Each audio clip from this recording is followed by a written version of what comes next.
Hey, what's going on, everyone? Thank you for joining us for another episode of our podcast. I'm Les. And I'm Mo. And this is the Les and Mo Show.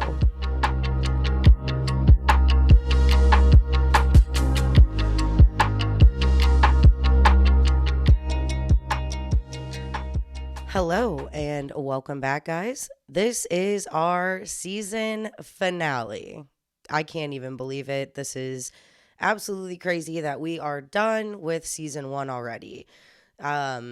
This ride so far has been absolutely unbelievable, and it is because of you guys. Like, week after week after week, we've had new people joining us, and we've just, got to interact with more of you, and it has been so great to just have that whole experience on top of learning new things about podcasting, learning new stories we might not have known before. It's just been great in general, especially to have guests and meet other people in the biz. Like, this has just been an experience all around. So thank you guys for joining us for that. Some news that we have for you guys is that we are on all major streaming platforms now. So we are on YouTube, Spotify, Apple Podcasts, Amazon Music, and Google Podcasts. So you guys can listen to us on your favorite streaming stations. Yes. Thank you again, guys. It's been awesome. I can't believe it's already been, 12 weeks we've been doing this, and new people every week, and it's been so much fun. Just a little bit of something that we're planning. So just like this season, we are planning a giveaway for the beginning of season 2. And we will be sharing details here in the next few days on Facebook and Instagram. So if you don't follow us there, go over to Facebook and Insta at The Les and Mo Show. Give us a follow. Last time we did 2 t-shirts. Well, 2 different people, 2 winners. We did t-shirt and a $20 Amazon gift card. So we're still planning out the details, and we will keep you guys posted on that. Yes. But for today, let's get into today's topic. We are revisiting Alton, Illinois. And yes, this is part 2 of the most haunted little town in America. So if you haven't listened to part 1 of our Alton series, you can go back to the very first episode of our podcast and catch up. I will put the link in the description on all platforms. And for those of you who did not know, Les is actually from Alton, and she is super excited to talk about this. Hell yeah, let's go. The first 2 locations we want to start off with is the First Unitarian Church and the Enos Sanatorium.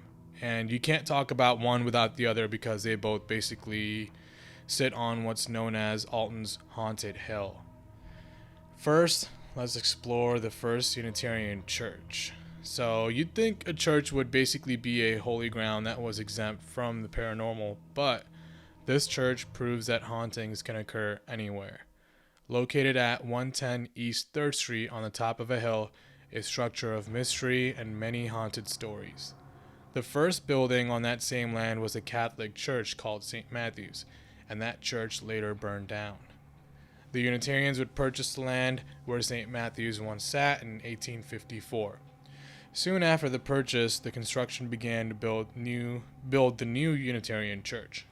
Some of the leftover stones from the previous Catholic Church were used to build the new Unitarian Church.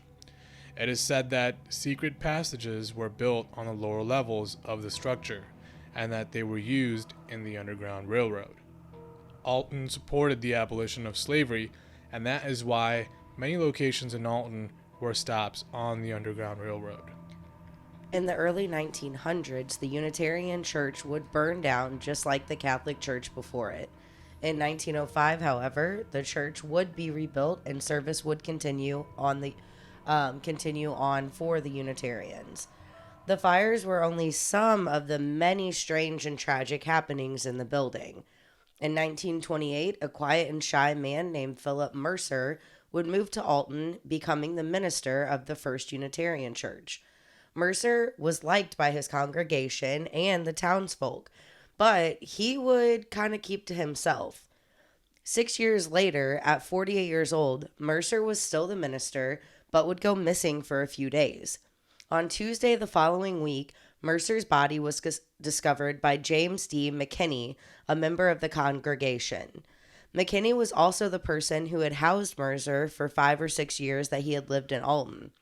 Mercer was found hanging from a transom above a doorway.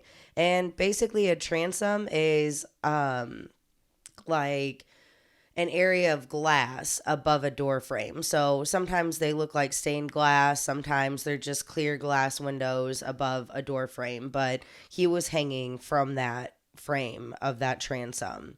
So the doorway he was hanging from was located in the back of the church that led from a hallway behind the Sunday school area to a yard that was behind the church.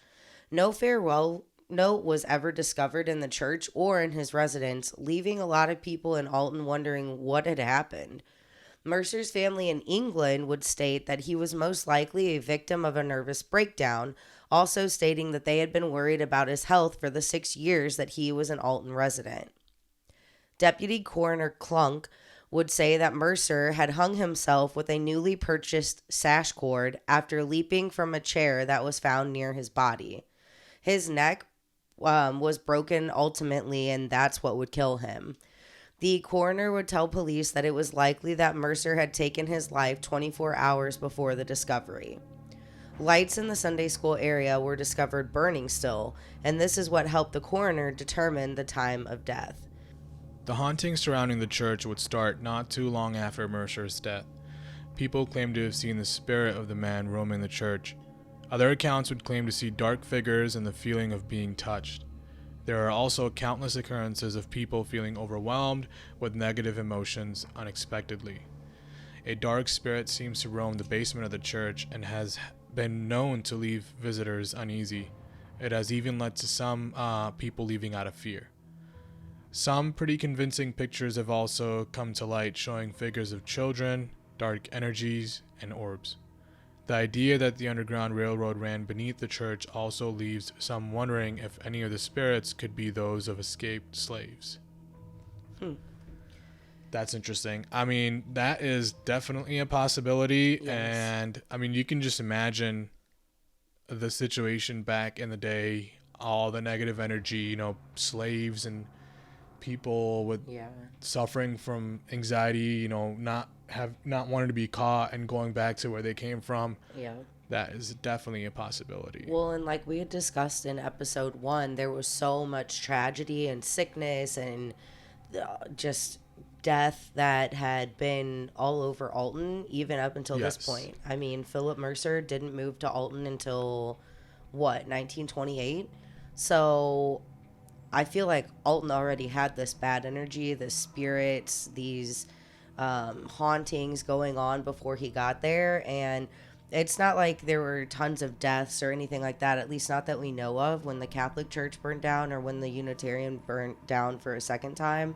But if they're using the same stones as they were using in the Alton prison and stuff like that to build these buildings, then that residual energy that we had talked about before was probably in those. And who knows if there wasn't like some kind of dark spirit already in the church, and that's what kind of pushed Mercer over the edge. Maybe he was being plagued by it, and that's what got him to that point. I'm not sure, but that was kind of my theory as I was thinking of it, like in researching all of this, was that maybe he had been, not possessed, but just tormented by a demon, maybe not of this earth, or maybe some kind of personal demon. I'm not sure, but I really think something drove him to this point.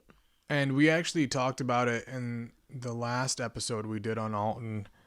A lot of the stones that are used in the buildings there are limestones, and limestones are considered to be highly active in the paranormal world. A lot of residual energy. And then, in regards to Mercer, though, I do believe that coming to Alton was probably not the best idea for him if he was someone who was more of an introvert and especially him being alone. Yeah. And Alton is haunted. There's just so much history, like bad history, battles and death, a lot of bad energy, and it just probably wasn't a good idea for him to be there. No, I don't know what it was that made him take this specific job, but It is pretty crazy, but let's go ahead and talk about the second part of this story, and it's going to be the Enos Sanatorium. So the Enos Sanatorium sits just down the street from the First Unitarian Church on top of the same hill in Alton. The building itself is large and elaborate with beautiful wood carvings ornating its facade. It was built by Nathaniel Hansen in 1857, and Hansen was an abolitionist who had tunnels and doorways built into the building to act as a stop along the Underground Railroad. Many believe that the tunnel that still exists holds a lot of energy to this day. Some have reported their hands being held with no one next to them, completely unexplainably happening. Others have seen dark shadows or felt hands on their shoulders with no one behind them. The tunnel definitely holds on to spirits and residual energies. In the early 1900s, tuberculosis would run rampant across the U.S., with many places being converted into sanatoriums to house those afflicted. The Enos was one of those. In 1911, it would be purchased by W.H. Enos, who would soon open its doors as a TB hospital to the public.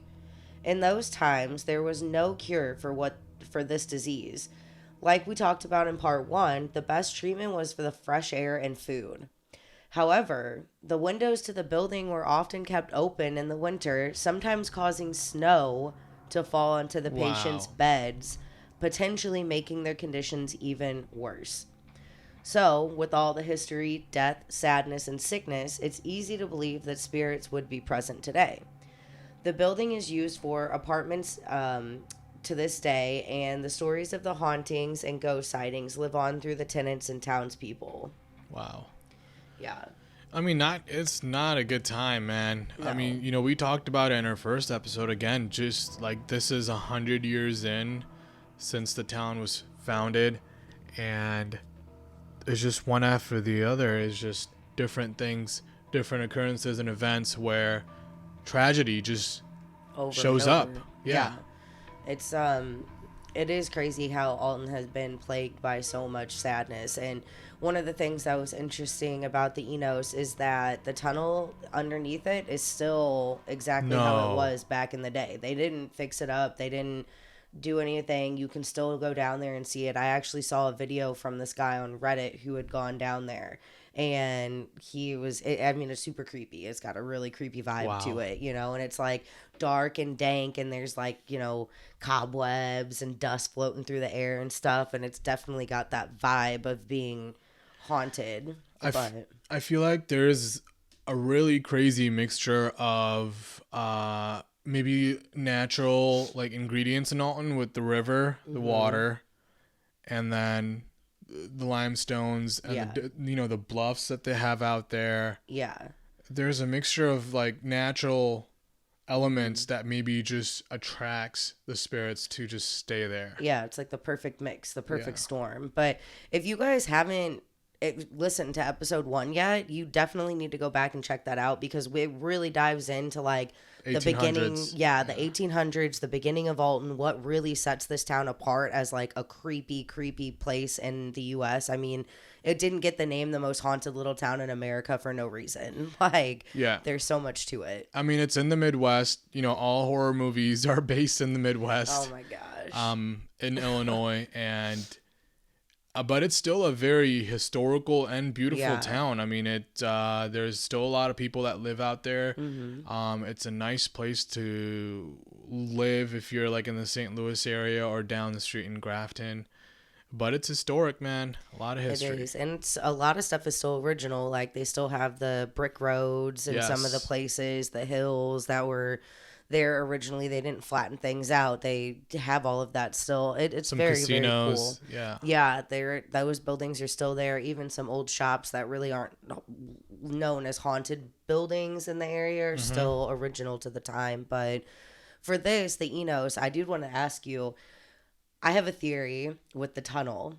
So back in the day, okay, when TB was running really rampant and everything, they obviously had people dying left and right because there was no treatment, right?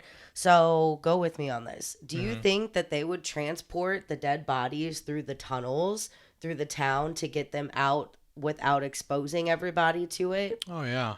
Okay. Yeah, that would definitely. I'm not sure what they were doing with the bodies, but definitely a form of transport. I mean, that would be the Yeah. easiest way. Do you think that all these tunnels are connected? Like that's what makes it an underground railroad? Or do you think that like, I don't know, it was just like a tunnel that was built there to like hide people? Or do you think these tunnels like it was like some kind of like system? Yeah. through under like The tunnels definitely connect. I mean, I don't know to what extent. There's probably a Yeah. point where you have to get out and go to another tunnel, but it's probably definitely a big like connection. I think so too. agree That'd be with you. cool to go down there and see it if they're Oh, even man. still connected or if there's, you know, any I don't know, passageways man. besides these ones that are known. I don't do tunnels, man. Yeah. They'd be I would creepy. do it. Last but not least, we are talking about the Mineral Springs Hotel. With this place, you really have to dive into the history to tell the real story of its past and its hauntings. There are a lot of stories that surround the Mineral Springs, but most are more fiction than fact. So, with the help of Troy Taylor's book, podcast, and website, we want to share the true story of the Mineral Springs Hotel. In the 1880s, the building was used as a meat packing plant before it was a hotel. One day, workers in the meatpacking company were drilling in the basement to make way for a cold storage area when they drilled into a water with a strong smell. It would turn out that this water was extremely high in sulfur, and then it started the rumor of the water giving off medicinal qualities. This was when the owners were advised to make the building into a health spa instead of a meat storage facility. What a switch in Yeah. business strategy. Like, no, don't do that. You got to make it a spa. A spa, you see? Like, You can get your meat and a day at the hey, spa. they should have done it that way. Yeah. Meet and retreat. Oh. I am done. Oh my gosh. The spectacular hotel construction started in 1913 and was opened in 1914. It was boasted as one of the most elaborate and grand hotels in the Riverbend area. It was said to have the largest pool in Illinois, the largest dining room table which sat about 26 people, and cures for various ailments that came from the mineral springs water that it housed. With such an elegant and elaborate building being constructed, it's really no surprise that the hotel was owned by two of the wealthiest men in the Alton area. The two men were brothers named August and Hermann Lear. As German immigrants, the two were very successful from their work as meatpackers in the St. Louis area. When Herman's wife got sick, he moved to Alton because of the fresh air and potential business opportunities he saw. There we go with the fresh air again. Everybody was coming to Alton for the fresh air when they were sick. Can you believe it? Like, and that's surprising to me because nowadays, like, you don't think of Alton as a place to like go and get some fresh air unless you go out like To Grafton. down the river road. Yeah, exactly. But hey, it clearly worked back in the day. But he saw the business opportunities, and soon after, his brother would join him in Alton, where they would begin many business ventures together and separately. The biggest being the hotel and founding the Alton Bank and Trust. The building would also house a water bottling plant, where the water was taken from the sub-basement below the hotel 5 floors below the street level. So this well was Wow. very far down there. But the hotel was built level by level above the sub-basements. So there was like essentially 5 basements on top of each other, and then they built the hotel on top of all of that Yep. from the street level up. So absolutely crazy. But the 2 Mineral Springs pools were opened in the sub-basements, and one was for men only, and the other one was an open pool to the public, and it was the place for many receptions and parties.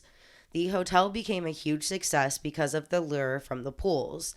The biggest draw was to the supposed cures that came from the mineral water.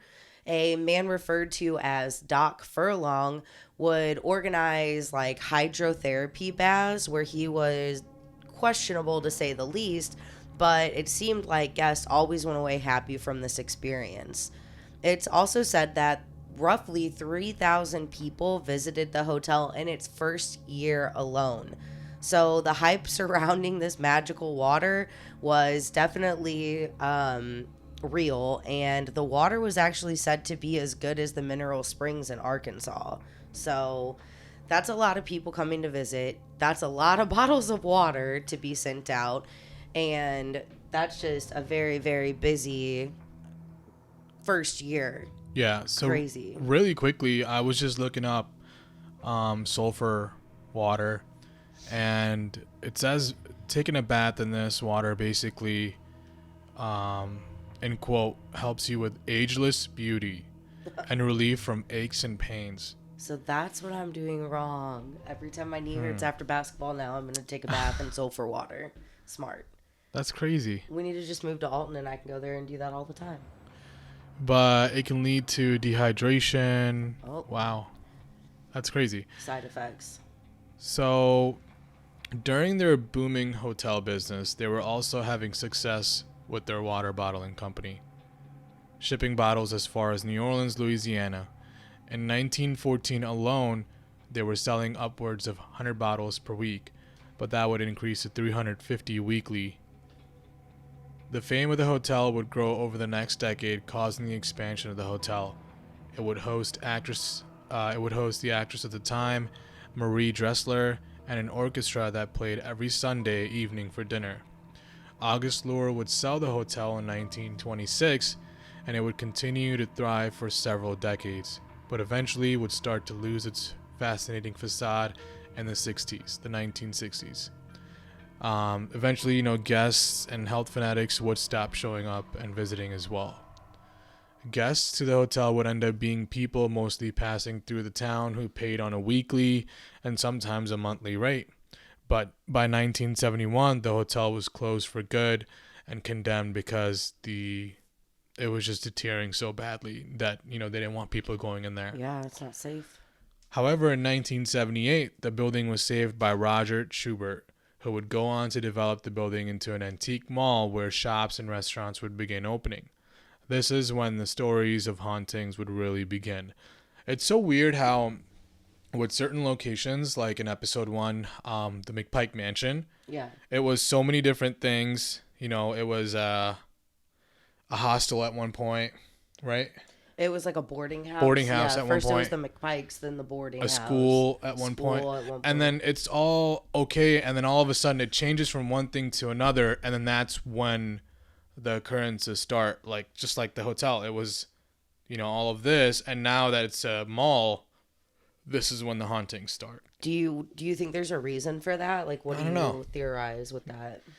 I have no idea. I don't know why it's like that. I don't know. It's weird for sure. Like, or maybe like what I'm finding out and what I'm sure you realize too is that when you look back into this stuff, it's hard to get like testimonials from people. Like when we were talking about the Philip Mercer preacher who committed suicide, I found that it was really hard to find anybody's actual testimonial. The only person I could find word like verbatim was the coroner, Clunk, or whatever his name was. But that's just because of a newspaper article. It's so hard to even find that stuff. So who are we to know if like they were having issues with that back then, but it was so taboo, nobody talked about it, or maybe they did, but it was just word of mouth, and then these stories kind of got passed down time after time, creating a bunch of legends and stuff like that. I actually do have one theory now that I think about it. I believe it could be that the past spirits or the people who were there in the past, maybe they get angry because the land is being changed to something else than what it was when they were alive. Yeah. And then that's when it comes to life where, I don't know. Maybe it's because it's something they're not familiar with. Like, or they're trying to bring back what was theirs and for themselves. I just that would be the only thing that would make sense. Unless it's just people just started speaking out more. That's my thing. Later in the year is like, because maybe if you said that back in the day, people would think you were crazy. Well, like after like the 60s when counterculture was kind of a thing, and 70s things became more progressive, people's thinking started to expand and stuff like that, like mediums and ghost whisperers and all of that stuff, started to become a thing. But maybe that's why, like, it became less taboo, so people felt like they could talk about these legends. But there's a lot of legends that go into the Mineral Springs Hotel. Some of which say that spirits that roam the halls and the rooms of the Grand Hotel are still there. The story of one in particular goes that one of the spirits who still lingers is at the bar of the hotel, and he is supposedly an artist who was unable to pay his rent back in 1932.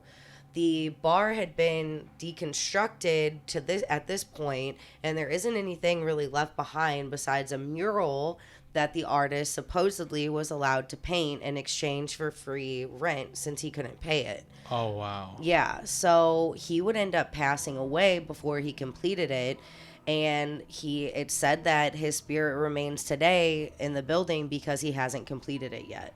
Wow. So I can definitely see that. yes. But unfortunately, this is almost entirely fiction. The mural is the only thing that's true out of this story that we know of. There is a mural there today, but it was started also in 1932, but there's literally no record that any artist was ever present in the hotel that didn't pay his rent and had to paint a mural in favor of it. There's no stories of that on record. What a time, though. It's just like, Yeah. you about to miss your rent. Hey, landlord, let me paint you a picture, bro. Well, and like, who knows that didn't happen? It's not like, what are they going to do? Blast him in the newspaper and be like, he didn't pay rent, so he's painting us a mural of Alton. Like, what are they supposed to do? Like, who knows? But, the newspaper, there was actually a rumor that was started by Roger Schubert in the newspaper, and it was just an article that was supposed to be taken kind of as a joke, but that's literally what would kind of like begin all of the stories and speculation around this specific tale. But another area of the building that's said to be haunted is the pool area in the basement. And this is literally the creepiest part of the building, y'all. Like, oh, it is so scary. But according to the stories, a guest to the hotel, when it was in its heyday, was said to have drowned in the basement pool. The story goes that he was attending a party with his wife and they got into a heated argument and he was accidentally pushed into the pool where he would drown and die.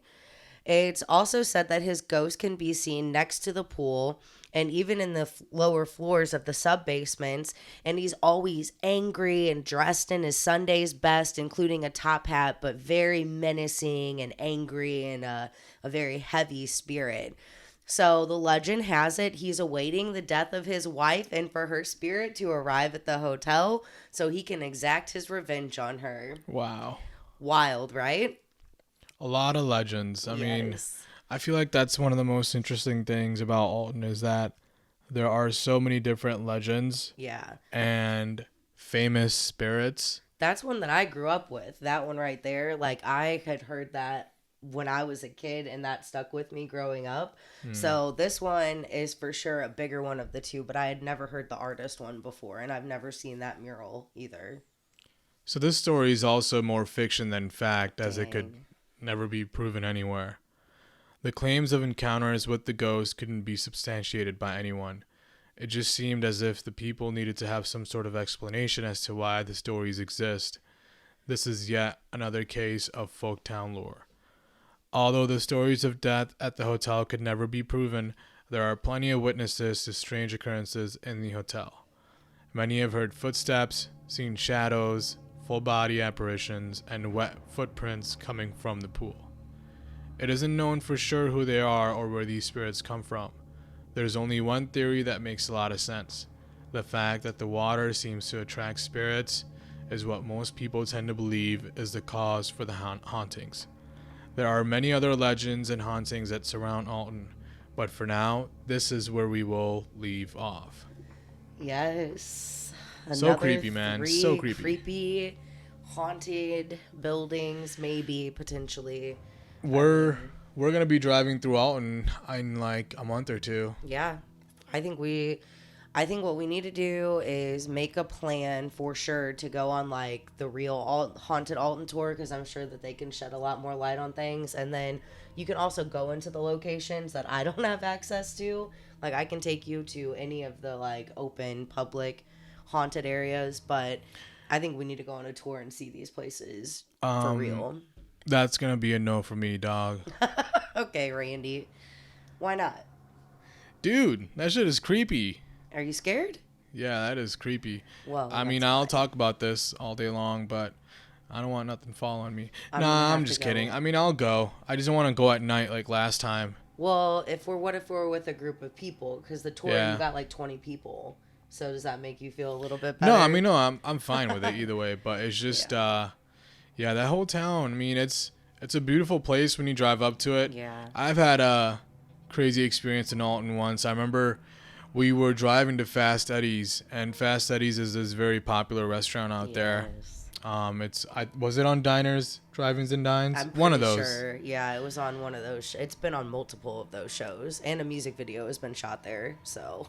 But anyways, we were on the way to the restaurant to meet up with some family members, and I remember we were just driving through this town, and you were driving, I was in the passenger seat, and we were like stopped at a traffic light or something behind some cars, and I remember I was just looking at this old house at the top floor, like it was like an attic window. You know what I mean? One of those small windows. Like And I widow's walks or whatever they're called. Yeah. And I remember I was just looking at the blinds, and I felt like someone was behind those blinds. And I kid you not, like I told you, you know the story. Yeah, I know this. Yeah. And the blinds moved Oh. like really quickly. It was like a open and close, like someone, just moved it to the side and then moved it back right in front of them. But there was nothing there. Like I didn't see anything. That's so That was creepy. Yeah.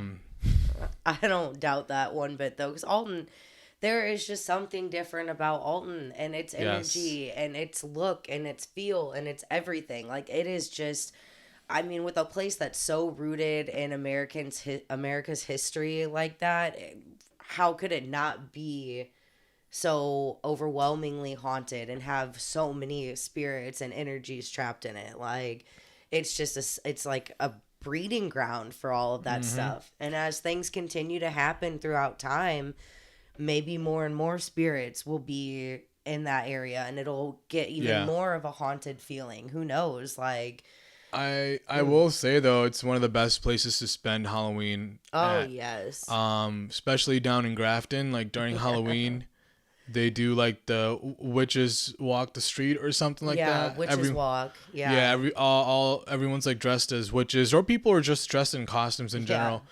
And it's just a strip of bars basically. So there are a lot of fun things to do down there. So Grafton, just so you guys get a little idea, so Alton and Grafton are about 30 minutes. Yeah, 20, 30 minutes from each other, if that. And you just take the river road. So literally there's bluffs on one side, there's the road that you're driving on, and then there's water, the river on the other side. The most beautiful drive, by the way. In the fall, you guys, Yes. the colors of the leaves are insane. It is beautiful. I remember as a kid, we would drive it every single year, multiple times throughout the season. We would go to the pumpkin patches across Water the park. river. Yeah, Raging Rivers. Oh my God. My head is going through memory lane right now, but shout out to all of those places. But yeah, Grafton is such a fun town. So if you go, I highly recommend it. Yes. Please go to Alton for the history, go to Grafton for the parties, because Grafton is referred to as the Key West of the Midwest, and it's a hell of a lot of fun. So that's going to be it today. Please join us again in season 2 for another Alton episode. We're not sure which episode it's going to be yet, but we are going to continue this series because there's tons to talk about. So, but that being said, let's wrap things up for this week and this season. But before we go, we wanted to let you know a few things. Again, we are on all major streaming services now. So you've got Apple, YouTube, Spotify, Google, and Amazon to choose from, and you can hear us on all of those. And if you are watching the video version of our podcast on YouTube, please subscribe and like this video.